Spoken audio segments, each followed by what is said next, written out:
এই জন্য মানুষ জাতি হলো আশরাফুল মাখলুকাত।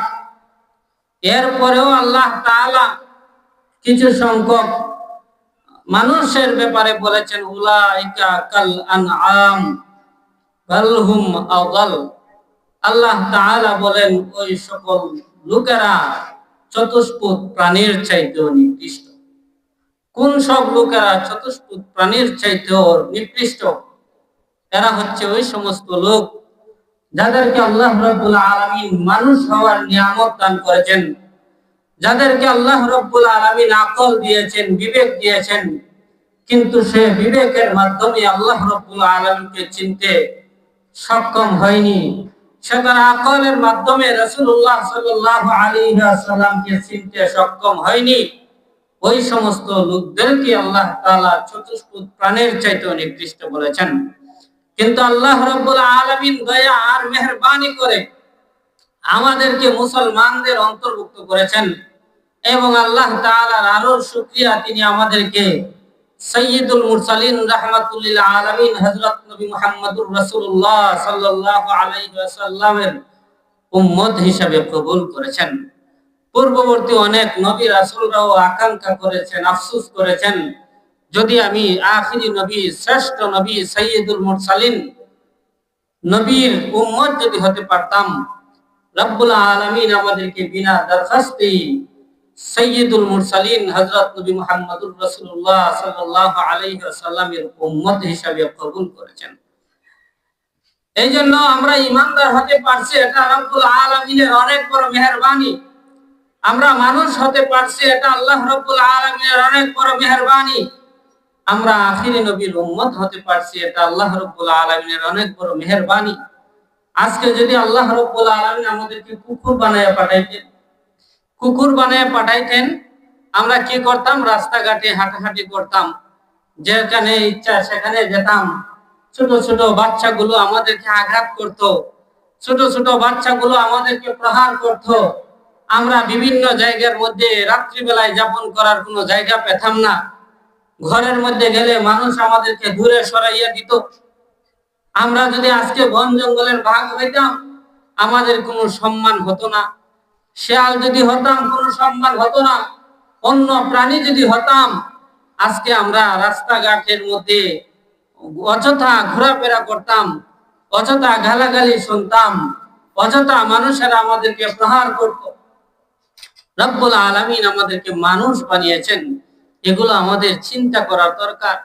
এই জন্য আমি আপনাদের সামনে যে সূরা তেলাওয়াত করেছি, সেই সূরাটার নাম সূরাতুল আদিয়াত।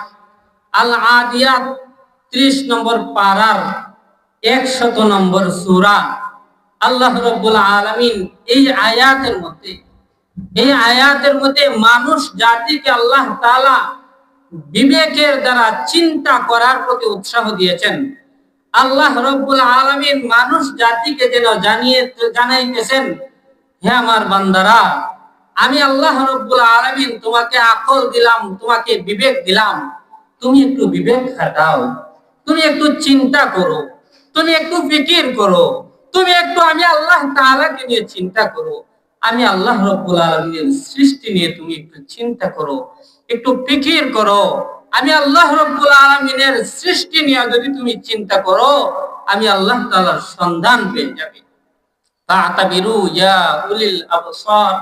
আল্লাহ তাআলা বলেন, হে চাক্ষুষমান ব্যক্তিরা, আমি আল্লাহ তাআলা তোমাদেরকে দৃষ্টি দিয়েছি, আমি আল্লাহ তাআলা তোমাদেরকে জ্ঞান দিয়েছি, আমি আল্লাহ রাব্বুল আলামিন তোমাদেরকে আকল দিয়েছি, বিবেক দিয়েছি।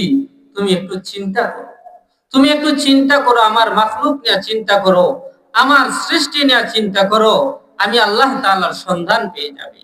আল্লাহ রাব্বুল আলামিন এই আয়াতগুলোর মধ্যে, সূরাতুল আদিয়াতের আয়াতগুলোর মধ্যে আল্লাহ তাআলা আমাদের বিবেককে সতর্ক করেছেন যে তুমি একটু চিন্তা ফিকির করো, অন্যান্য প্রাণীর দিকে একটু চিন্তা ফিকির করো। আল্লাহ রাব্বুল আলামিন এই আয়াতের প্রথম 5টি আয়াতে ঘোড়ার কসম করেছেন। ঘোড়ার মাধ্যমে আল্লাহ রাব্বুল আলামিন আমাদের বিবেককে জাগ্রত করার চেষ্টা করেছেন। আল্লাহ রাব্বুল আলামিন ঘোড়ার কিছু গুণাগুণ বর্ণনা করে আমাদের বিবেককে জাগ্রত করার চেষ্টা করেছেন। আল্লাহ রাব্বুল আলামিন যেন বুঝাইতে চান এরে মানুষ জাতি, আমার বান্দারা, তোমরা যদি সফল হতে চাও, দুনিয়ার জীবনেও যদি তোমরা সফল হতে চাও, আখিরাতের জীবনকেও যদি তোমরা সফল করতে চাও, তোমরা একটা গুণ অর্জন করতে হবে, যে গুণটা আমার সৃষ্টি গোড়ার মধ্যে রয়েছে। সেই গুণগুলো যদি তুমি অর্জন করতে না পারো, তুমি ওই গুড়ার চাইতেও নিকৃষ্ট হয়ে যাবে, তুমি গরুর চাইতেও নিকৃষ্ট হয়ে যাবে, তুমি ছাগলের চাইতেও নিকৃষ্ট হয়ে যাবে, তুমি শুয়োরের চাইতেও নিকৃষ্ট হয়ে যাবে। এই গুণগুলো তোমার অর্জন করতে হবে। সেই একটি গুণ, সেটা হচ্ছে আনুগত্য। আল্লাহ রাব্বুল আলামিন হচ্ছে আমাদের মনিব, আল্লাহ তাআলা আমাদের মনিব, আমরা হচ্ছে তার গোলাম। গোলামের জন্য অবশ্য কর্তব্য যে কাজ, সেটা হচ্ছে অনুগত্য করা, অর্থাৎ মনিবের আনুগত্য করা, মনিবের কথা অনুযায়ী চলা। আমরা যদি আমাদের মনিব আল্লাহ রাব্বুল আলামিনের কথা অনুযায়ী চলে, আমাদের দুনিয়ার জীবন হবে সফল, আমাদের পরকালের জীবন হবে সফল। এই যে মাহফিল, ইসলামী মহাসম্মেলন, এগুলো মুসলমানদের জন্য উৎসবের দিন। এই দিন আসলে কি হবে? এই দিন ইসলামী মহাসম্মেলনে যখন কোরআন ও হাদিসের আলোচনা শোনার জন্য মানুষ আসে, তখন আল্লাহ রাব্বুল আলামিন ফেরেশতাদেরকে নিয়ে গৌরব করতে থাকেন। ফেরেশতাদেরকে বললেন, হে ফেরেশতারা, তোমরা তো বলছিলে দুনিয়াতে আমি মানুষ জাতি সৃষ্টি করতাম না, তোমরা বলছিলে এরা ফিতনা ফাসাদ করবে, কিন্তু লক্ষ্য করে দেখো, এরা ইসলামী মহাসম্মেলনের আয়োজন করেছে, কোরআন ও হাদিসের আলোচনার আয়োজন করেছে।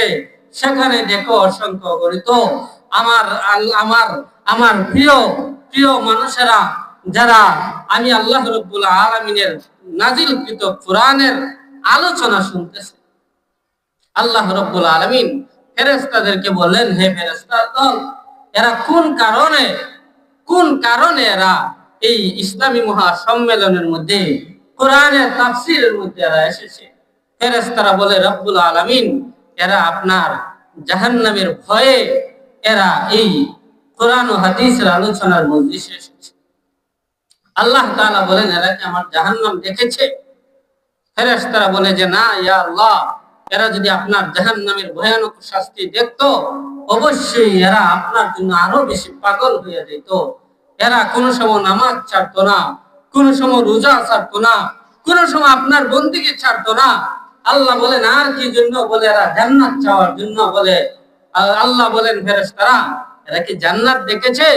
যে জান্নাতের মধ্যে আমি এত সুখ শান্তি রাখছি, মা লা আইনুন রাআত ওয়ালা উযুনুন সামিআত ওয়ালা খাতারা আলা কলবিল বাশার, যে জান্নাতের মধ্যে আমি এত সুখ শান্তি রাখছি, এই জান্নাত কি এরা কখনো দেখেছে? তখন ফেরেশতারা বলে, রব্বুল আলামিন, না, এরা জান্নাত দেখে নাই, এরা জান্নাত দেখে নাই, এরা আপনি আল্লাহকেও দেখে নাই, এরা জান্নাতও দেখে নাই, এরা জাহান্নামও দেখে নাই, কিন্তু এরা জান্নাতের আশায় জাহান্নামের ভয়ে কোরআন ও হাদিসের আলোচনা শোনার জন্য উপস্থিত হয়েছে। তখন আল্লাহ তাআলা বলেন, হে ফেরেশতার দল, তোমরা সাক্ষী থাকো, আমার বান্দারা, যারা আমি আল্লাহ রাব্বুল আলামিনকেও দেখে নাই, যারা জান্নাত দেখে নাই, জাহান্নাম দেখে নাই, এরপরেও আমি আল্লাহর মহব্বতে, জান্নাতের আশায়, জাহান্নামের ভয়ে কোরআন ও হাদিসের আলোচনা শোনার জন্য মাহফিলে এসেছে, আমি আল্লাহ তাআলা এদের জিন্দেগীর সমস্ত গুনাহ মাফ করে দিলাম।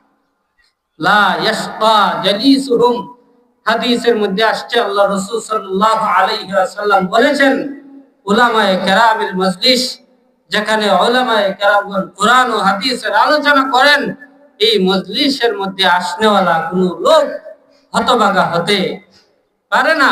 এরা অবশ্যই সফল কাম। আমরা তো সফলতা খুঁজি, আমরা শান্তি খুঁজি, দুনিয়ার শান্তি খুঁজি, দুনিয়ার শান্তি খোঁজার জন্য আমরা ধন সম্পদ খুঁজি, দুনিয়া খুঁজি, আত্মীয় স্বজন খুঁজি, দুনিয়ার জন্য আমাদের জীবনটাকে ধ্বংস করে দেয়। দুনিয়াও আমাদের ধ্বংস হয়, পরকালও আমাদের ধ্বংস হয়ে যায়। এই জন্য সফলতা আসলে কোথায়, সেই বিষয়টা আমাদের জানার দরকার। সফলতা কোথায় দুনিয়াদার ব্যক্তি জানবে না, সফলতা কোথায় প্রধানমন্ত্রী জানবে না, সফলতা কোথায় কোন মন্ত্রী জানবে না, সফলতা কোথায় কোন কোনো এমপি জানবে না। সফলতা কোথায় কোনো চেয়ারম্যান জানবে না। সফলতা কোথায় কোনো দুনিয়ার কোনো ব্যক্তি জানবে না।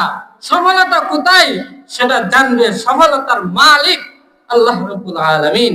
আল্লাহ তাআলা জানিয়ে দিয়েছেন সফলতা হচ্ছে ঈমানের মধ্যে, সফলতা হচ্ছে আমলের মধ্যে, সফলতা হচ্ছে নামাজের মধ্যে, সফলতা হচ্ছে রোজার মধ্যে, সফলতা হচ্ছে কোরআন ও হাদিসের তাফসীরে আসার মধ্যে, সফলতা হচ্ছে আলেম উলামাদের মহব্বতের মধ্যে, সফলতা হচ্ছে মসজিদকে মহব্বত করার মধ্যে, সফলতা হচ্ছে মাদ্রাসাকে মহব্বত করার মধ্যে, সফলতা হচ্ছে আল্লাহ রাব্বুল আলামিনকে চিনার মধ্যে। এজন্য আল্লামা শামসুল হক ফরিদপুরি রহমতুল্লাহি আলাইহি কত সুন্দর একটি কথা বলেছেন যে তুমি সারা দুনিয়ার সবকিছু পেয়েছো কিন্তু আর আল্লাহ তাআলাকে পাও নাই, তুমি কিচ্ছুই পাও, কিন্তু দুনিয়ার কিচ্ছুই পাও নাই তুমি, কিন্তু মহান আল্লাহ রাব্বুল আলামিনের সন্তুষ্টি লাভ করতে পারছো, তুমি যেন সবকিছু পেয়েছো।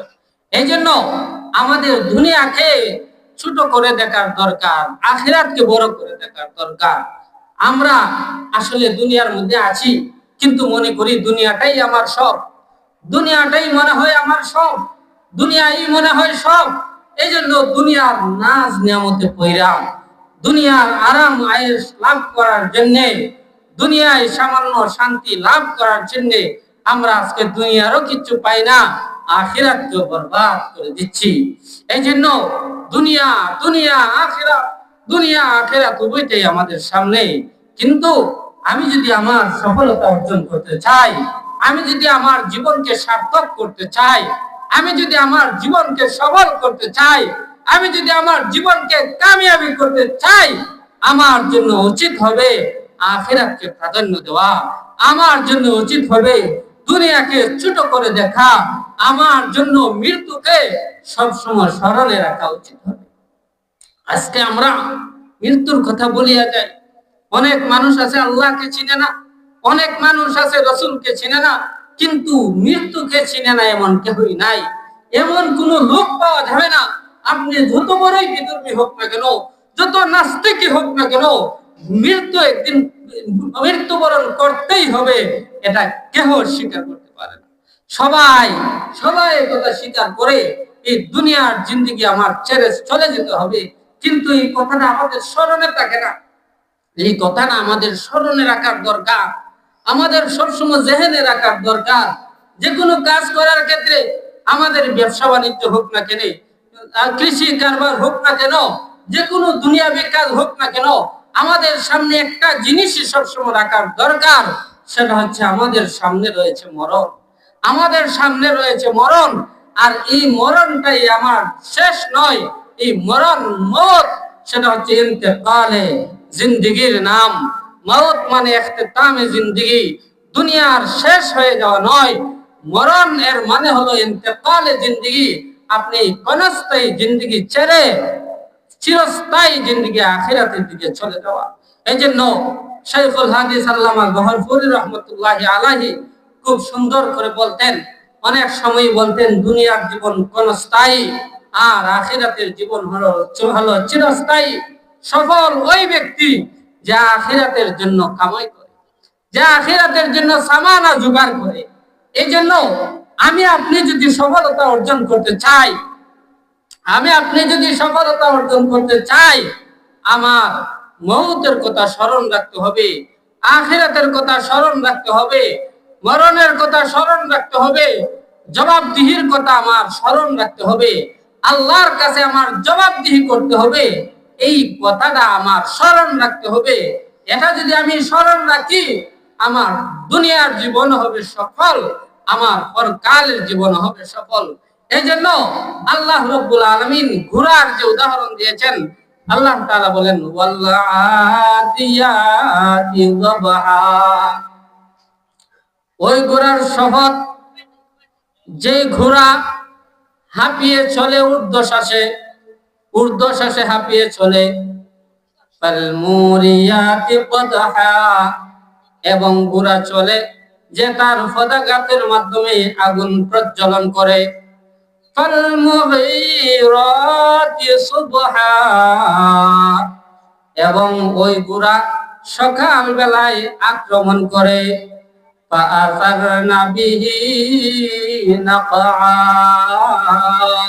এবং ঘোড়ার পায়ের আঘাতে ধুলা বালি উঠতে থাকে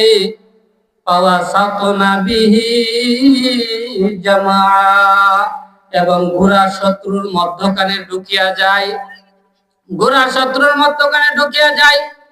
আল্লাহ রাব্বুল আলামিন আমাদের বিবেককে জাগ্রত করে বলতেছেন, আমার বান্দারা একটা ঘোড়ার দিকে তাকাইয়া দেখো, একটা ঘোড়ার দিকে তাকাইয়া দেখো। ঘোড়াটা সে সে হাঁপিয়ে চলে, ঊর্ধ্বশ্বাসে চলে, সে এমন ভাবে চলে যেন সে চায় সে তার শ্বাসের আগে চলিয়া যাইবে। সে চেষ্টা করে, পরকালের জন্য চেষ্টা করে, সে ওই ঘোড়া চেষ্টা করে মনিবের জন্য, ঘোড়া মনিবের জন্য চেষ্টা করে, অথচ মনিবে তার জন্য কি করেছে? মাত্র 2 বেলা আহার করায়। আল্লাহ রাব্বুল আলামিন আমাদেরকে সতর্ক করতেছেন, এর আমার বান্দারা, ওই ঘোড়াটাকে মাত্র 2 বেলায় খাওয়ানোর কারণে, পান করানোর কারণে ঘোড়া কতটুকু মনিবের আনুগত্য করে। সে রাস্তা দিয়ে হাতে আগুন প্রজ্বলিত হয় পা দিয়ে পায়ের নিচ দিয়া, সে ভয় করে না, আগুনকে ভয় করে না।